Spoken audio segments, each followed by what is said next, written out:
bi mu commencé def ouverture démocratique musul tere kenn mu nekk candidat te xam na ni Abdoulaye Wade menace la woon ci moom. Abdou Diouf nekk na fi 20 ans xam na ni menace am bi gën a rëy mi ngi woon ci PDS musul tere Abdoulaye Wade nekk candidat bu ñu amaan problème sax ba ñu jàpp Abdoulaye Wade balaa élection nañ ko bàyyi mu nekk candidat Abdoulaye Wade nekk na fi 12 ans 2007 ñëpp ñi ngi doon wax ni Idrissa Seck menace la te mu amoon fu mu ko jàpp waaye bàyyi na ko balaa élection mu génn candidat te dem nekk deuxième ci menn Macky Sall la ñu mës a gis Sénégal président egsi ne adversaire du am ci réew mi ba tax mu def li mu def Khalifa Babacar Sall ba tax mu def li mu def Karim Wade foog ni nag loolu mën na ko wéyale loolu la ñu ne fitna gi foofu la jóge fitna gi foofu la jóge te suñu bëggee seet fitna dëgg ku bëgg a àtte da ngay seet ki tooñ nga jàpp ci loxo bi mais Sénégal am na ñoo xam ne jàpp nañ ni ki yor nguur lu ko neex rek mën na koo def peut-être conception bi ñu am ci buur bu njëkk ba ñun nekkatuñu ci nguur nekkatuñu ci royaume ñun dañoo nekk ci république et c'est le citoyen qui décide. Est-ce que c'est trop demandé qu'on organise des élections libres, démocratiques, transparentes avec tous les candidats qui doivent candidater et que les Sénégalais choisissent ku leen ci doy loolu c'est trop demandé dans un pays laajuñu lu dul loolu de jamono jii Khalifa Ababacar Sall mi dafa waroon nekk ci liste bi Karim Meïssa Wade dafa waroon nekk ci liste mais menn Macky Sall moo ne ñii duñu nekk ci liste est-ce que loolu mën na wéy ba 2024 mbër dëgg da ngay ñeme li ngay def mooy adversaire ak nu mu munti toll yow wóolu nga sa bopp wóolu nga sa doole nañu ñaan rek compétition bi jaar yoon arbitre bi doxal règlement loolu rek la ñu soxla lii fi toog nag laajuñu lu weesu loolu moo tax ma ne gannaaw gis ni nag mu nañu ni bokkuñu lépp ndax suñu bokkoon lépp ñooy bokk parti politique mais bokkuñu lépp mais coalition même dans les plus grandes démocraties dafay am écologistes yi dañuy ànd ak socialistes yi ànd ak nu mu tudd communistes yi libéraux yi ànd ak ñeneen loolu mooy àdduna waaye nag ànd bi am na lu ñu waxul ci discours yi jiitu mooy laluñu ko rek ci Macky na fi jóge de moo tax dañ leen présenter ci fan yi un programme minimal commun parce que suñuy ànd dañuy ànd ci kaw programme jóguñu rek ne dañuy ànd nii na fi Macky jóge loolu rek moo ñu intéressé déedéet ci assemblée nationale la ñu toll dinañ leen présenter programme minimal commun boo xam ne wàllu ak Yewwi ñoo koy bokk ne lii la ñu bëgg a def ci assemblée nationale bi loolu tam ñu dalal xelu sénégalais yi objectif bi mooy ñu jël majorité parce que man nekk naa député pendant 5 ans yi weesu ñeneen nekk nañ fi député xam nañ ni député boo yorul majorité yow ak ñàkk député yéen a yem ci assemblée nationale bi nit ñi jàmbaar lañu de gis ngeen ñi nekk minorité assemblée nationale jàmbaar lañu da ngay dem commission xam nga suñu demee sax plénière caméra yaa ngi fi Cheikh Sëñ Abdou xam na li ma wax mais commission amul caméra amul dara fa la ñuy jóg dinañ la saaga li ma bañ a tudd dinañ def lu ne boo fa tàngee xol di nga fa xeex commission même chose te mu leer na ni la ngay discuter yow yaa ngi wax ba sa put bi wow waaye ngoon si balaa ñuy jóge foofu di nga gis député bu nelaw ba ñu ne wote gars yi yee ko ne ko wote jot na mu ne oui wote naa su dee sénégalais yi boobu assemblée la ñu bëgg mu wëy nañu joxaat Macky Sall majorité waaye bu dee dañu bëgg assemblée buy jouer rôle am assemblée buy def contrôle de l'action du gouvernement luubal gi bëri na ci réew mi càcc gi bëri na suñu pétrole ak suñu gaz du tey lañ ko jaay de xanaa kay dañuy feddali waaye bi mu àndeek rakkam ànd ak bandi boobu ñuy wax Frank Timis ma bind ci ab téere daa di jaay gaz bi parce que gaz bi moo ëpp solo pétrole téeméeri junni yoon richesse bi tey ci gaz bi la président allemand mën naa mës nañ fi ñëw de mais man maa ngi doog a fàttaliku fu ñu ne président allemand ñëw na fi peut-être daan na am waaye gëj na li ko andi mooy guerre bi am te Russie tey imposé leen loo xam ne leen nag sama gaz daa leen ko jaay ci ni ma neexee ci prix bu ma neexee te da ngeen may fay en rouble dootu ma nangu ngeen fay ma en euro loolu mooy coow li moo tax gazu Dakar Sénégal gi tey occidentaux yi seen bakkan lañ ci teg bu ñu amee nag président boo xam ne luñ ko wax mu ne wiiw nañu xam ni duñu gis dara ci suñu gaz bi ña ngay préparer oléoduc boo xam ne day démarrer Ndakaaru day démarrer suñu ci fële Tortue gisement Tortue bi dem ba Europe fii ngay toog Ndakaaru ñu naan la am nga gaz te doo ci gis dara li xew Congo xew feneen ak feneen loolu la ñuy waajal kon su dee bëgg nañu xam li xew ci réew mi luubal suñu ressources naturelles yi luubal suñu kopparu réew mi surfacturer marché public yi lu ne xew na ci réew mi bu dee Sénégalais yi bëgg nañ li xew ci réew mi dëgg en termes de contrôle de l'action du gouvernement nañu jox coalition bi la majorité 6 mois lañ leen may 6 mois di ngeen gis du ngeen dégg wala di ngeen gis lu leen jommal yéen ñëpp bu dee it bëgg nañu ñu voté ay loi yoo xam ne méngoo nag li réew mi soxla parce que député ñett mooy rôle am contrôler l'action du gouvernement voter les lois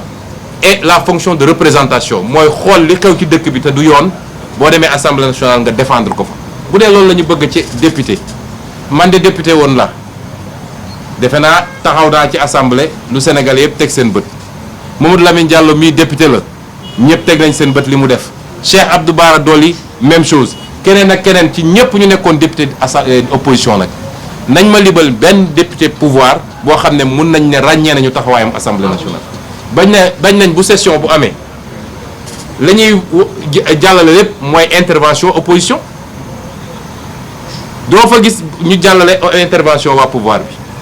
loolu nag occasion la am nañ ko buñ ko sàggane ci fan yi di ñëw it dinañu démarrer benn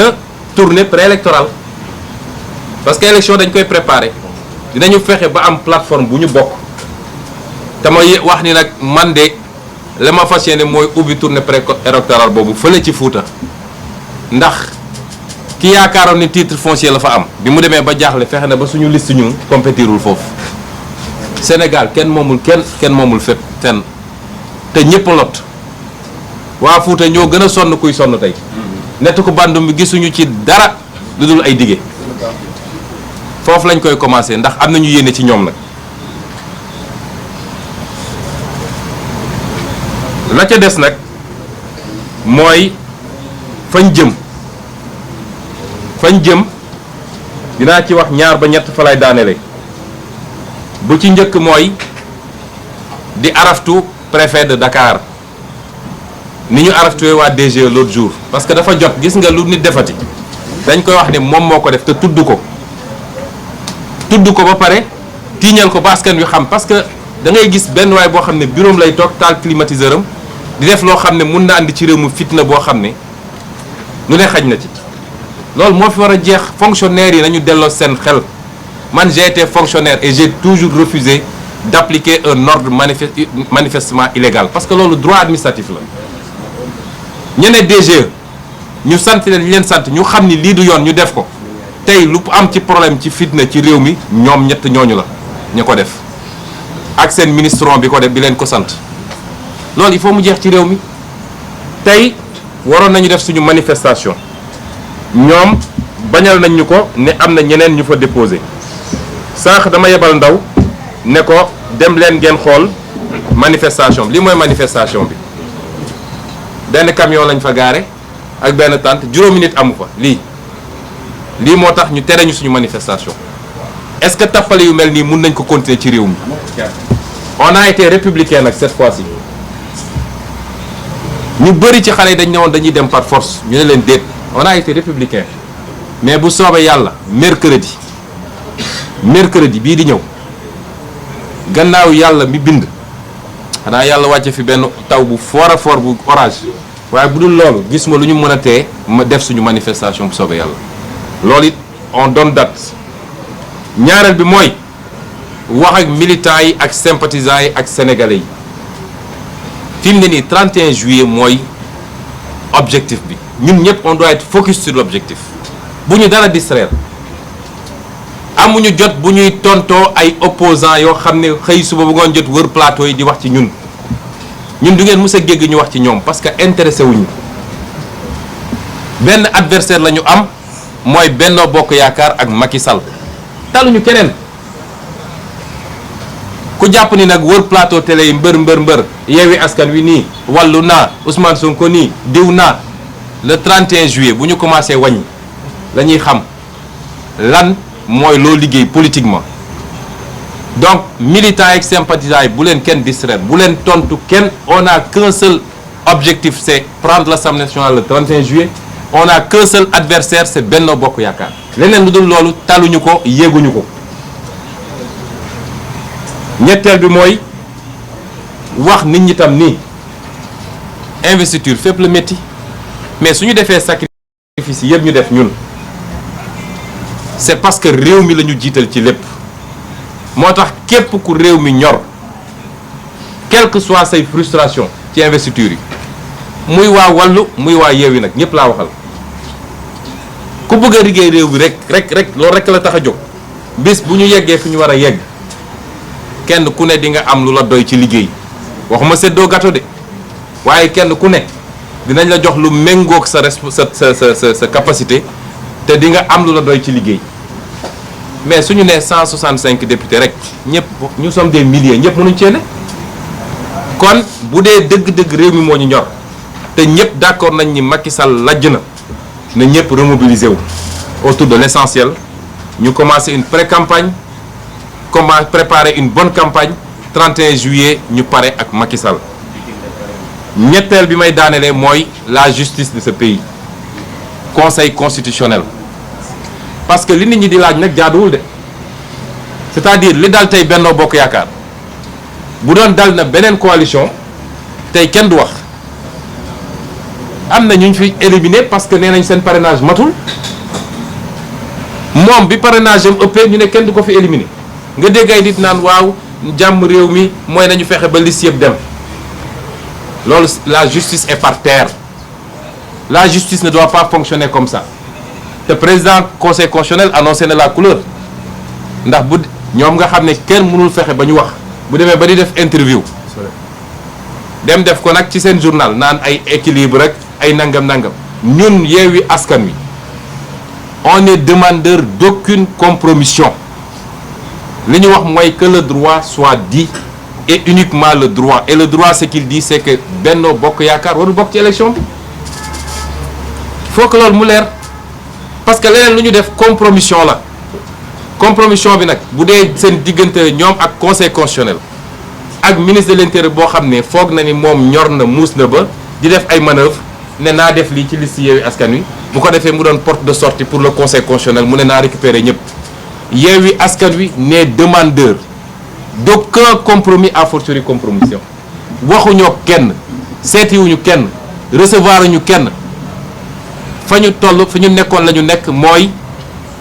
du ñu nangu ci réew mi ñu imposer ñu écarter suñu liste lu dul dëgg loolu kenn du ko nangu ci Sénégal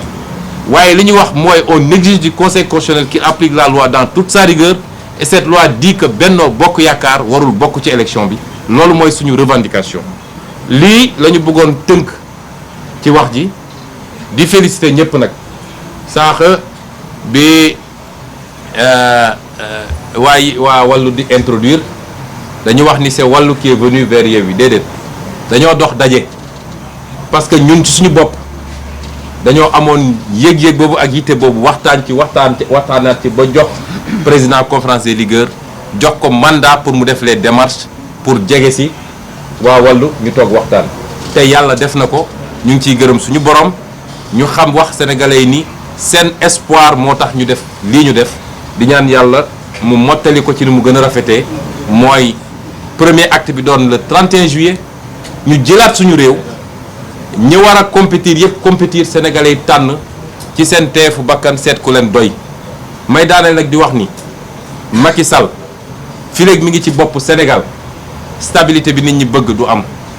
parce que Macky Sall nitu fitna la nit la boo xam ne day mat laqatu ci suuf di ëf day yónni ay nit ne leen dem leen saagal ma bu génnee taxaw ne jub ñu naan ay akamoo yaru man nag nit bu mel noonu am na nuñ koy tuddee tant que nag mi ngi ci bopp réew mi démocratie Sénégal dina sooxe fitna dina fi bëri jàmm dina fi néew kon loolu mooy combat bi ñu bokk ñun ñëpp di woo Sénégal yëpp le mercredi 8 mai dañu bëgg mu doon rassemblement boo xam ne ci analu Sénégal le 8 juin ci analu Sénégal rassemblement bu ni mel kenn mësu koo gis ci ay nit yu teew xam nañ ñu bëre ngi doon wàcc ci région yi di duy ay kaar ñu yégal leen ni bu tey bi dañoo bëggoon a respecter suñu digganteeg li nga xam ne mooy yoon moo tax defuñu ko waaye bu mercredi mooy dàq bu soobee yàlla jox nañu encore un peu plus de temps de préparation. Nous voulons des milliers, des dizaines et des dizaines de milliers de Sénégalais à la place de l'Obélisque. Je vous remercie.